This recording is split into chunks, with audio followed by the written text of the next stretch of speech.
आप लोग जीते हो और जीतने के बाद 2-3 दिन के बाद आप लोग अच्छे तैयारी से जहाँ जहाँ में हमारे 13 एमएलए जीते हैं वहाँ में आप लोग रेडी करो और विजय मिছিল करो, शांति से करो, लेकिन विजय मिছিল करो। 75 साल के बाद पहले बार एक रीजनल पार्टी को 13 सीट मिला है और असेंबली में सेकेंड लार्जेस्ट पार्टी बन के बैठा है। ये गर्व का बात है। इसमें आप अपने आप के अंदर आपको प्राउड फील करना चाहिए। 4 दिन के बाद 13 जगह में जहां में हम लोग जीते हैं वहां में प्रिपरेशन करके शांति से विजय मिছিল करने का तैयारी करो।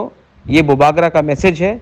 हम लोग आने वाले दिन में और आगे और जोर से दम से हम लोग अपना बुकुंग बारा के लिए, तिपरासा के लिए फाइट करेंगे। और मैं आशा करता हूं और मैं जानता भी हूं कि हमारा कॉन्स्टिट्यूशनल सोल्यूशन अब ज़्यादा दूर नहीं है। ये मेरा मैसेज है सबको। 4 दिन के बाद शांति से हर इलाके में जहां में हम लोग का जीत हुआ है अच्छे तरीके से बैंड बाजा के साथ आप लोग विजय मिছিল करो।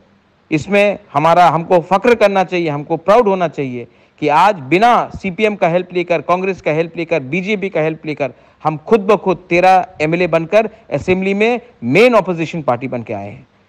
फख्र करो अपने ऊपर विश्वास करो और आगे बढ़ो। दिस इज बुबागरा, my message to all of you. हम बाय।